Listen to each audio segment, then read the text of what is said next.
Okay, this is section 3.1, number 71. There was a question about 71 and 72. It says the annual rate of inflation averages 4% over the next 10 years. If you look inside that parentheses there, you see that 4%? It's like what we're currently paying is 100%, and it's going to increase by 4%, so we look at that as 104%, but we would write that as 1.04, because when you're changing from a percent to a decimal, you would scoot the decimal place to the left too. So we could have figured this out, but notice they gave us the equation, which is really cool, okay? So that means we don't have to do as much work. And it says that here's the equation that models it. T is time in years, the P is the present amount, and the cost is this C of T that they gave us. And so they say the price of an oil change for your car is presently this $23.95 right here. And so if I want to write the equation, let's see, let me make sure I'm not doing... It says use a graphing utility to graph the function. Well, if I'm going to put it in the graphing calculator, let's look at my C of T as my Y. My present cost, that P, is 23.95, and then I'm going to put 1.04, and then we'll let my X value be my T there. So this is what I'm going to put in the calculator, and I can look at the graph of it. So I put it in my calculator, and I hit graph. And they want us to use it to graph it, but you know what? I hit graph and I'm not seeing anything, which means I probably need to adjust my window. I know I'm plugging in numbers between 1, this is for the next 10 years, so I'm looking at 1 to 10 here. If I'm not seeing things, maybe I want to take my window and go out a little bit. Let me put, we're only looking at years, so I don't really care about negative X values here or negative time. We're not doing that. So I'm going to set my X min to 0. I'll write what I'm doing right here. X min is 0. I'll make my X max. I don't know what to make it, but they're talking about me looking at it over time. Let's maybe make it 20. I don't know. So I'm going to make my X max 20. And I'm going to count by ones, which I can do because, you know, usually we count from negative 10 to 10. That's 20 slots, but 0 to 20 is 20 slots. So I'm going to leave my X scale alone. Now on my Y values, I shouldn't have negative values here, so let me set my Y min at 0. And I don't know what to expect here. I know that it currently costs $23.95, but I'm thinking that should be like, hopefully it's over 10 years, it's not going to go up to more than $50, but you know, just to be careful, we'll say we'll look all the way up to 100 if we want to. And since I'm going to do that, I'm going to make my Y scale count by tens. I just don't know, you know, what I need to do here, because if I were, you know, I can kind of guess, and I think this is way too big. Let me hit graph now. And if I hit graph now, I'm just looking at the first quadrant, and I got a nicer curve going on here that I can look at. I can actually see in something here, whereas before I couldn't even see anything, and it was because it was so close to, I think, the x-axis. So I graphed it. Use the graph in part A to approximate the price for an oil change 10 years from now. Okay, so what I want to do is look at my table of values, and where x equals 10, what is the y value that goes with that? So I'm going to hit second graph, and I'm going to, in my table, go down to x is 10, and it looks like if I round it off, it's 35.452. Well, that would be $35.45. In 10 years, it will probably cost $35.45 to do that same oil change that's $23.95 right now. That's a shame. That's a big increase, isn't it? So A was just put it on the calculator, but you had to know the equation. B was go to the table and look at x equals 10 to find the y value. And then there's a C part, verify your answer algebraically. Okay, so let's do this. All that means is plug in the numbers yourself. Okay, so here's my formula, y equals 23.95 times 1.04. And remember, my x was my t in years, so I'm going to put to the 10th power. Now, I'm not going to go to the y equal part. I want to just go back to my home screen and my calculator, because all I'm going to do is type this in and see if it equals this 3545. So I hit second quit on my calculator to get out of the y equal part of the calculator, the graphing part of the calculator, and I'm going to put 23.95 times 1.04, and I'm going to put the 1.4 in parentheses and raise it to the 10th power. And when I do that, I get that that is equal to $35.45. It's 0.18, but when I round it, it's still the same value, hey, it worked out. If I did this by hand and I use my graphing calculator and look at my table, I'm getting the same answer. Really no surprise there, right?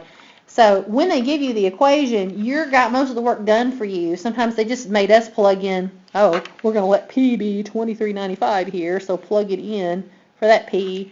And you just had to think about, if I'm going to put it in the graphing calculator, let's call the values X and Y so I can get it in easily. That's all there was to 71. For 72, it says depreciation. So now things are getting worth less. Maybe you buy, if you look at this, you're buying a car, and when you drive it off the parking lot at the auto retailers, your price goes down just the minute you drive it off the lot. That's how fast things depreciate it. Now the good thing about this is they give us this equation. V of t is 23,970 times 3/4 to the t power. That means over time things are basically depreciating, and that 3/4 in there means that over time it's depreciating 75%. That 3/4 is a 0.75.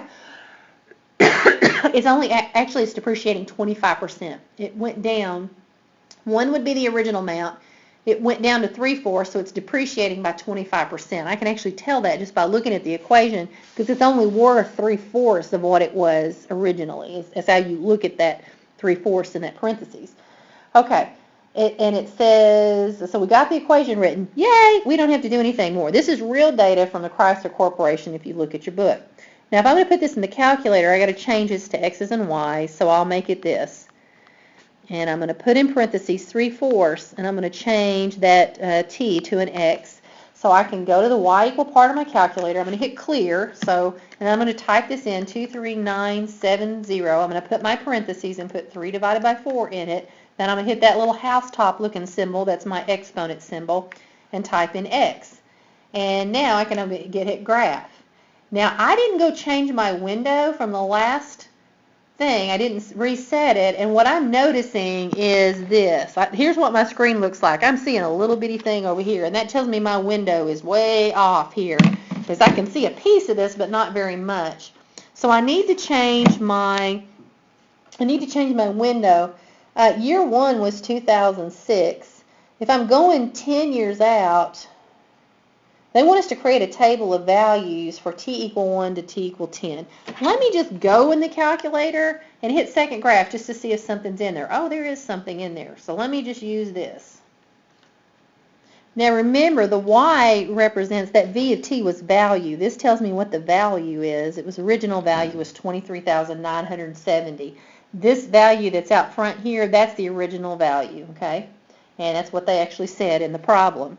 This here tells how many years have passed.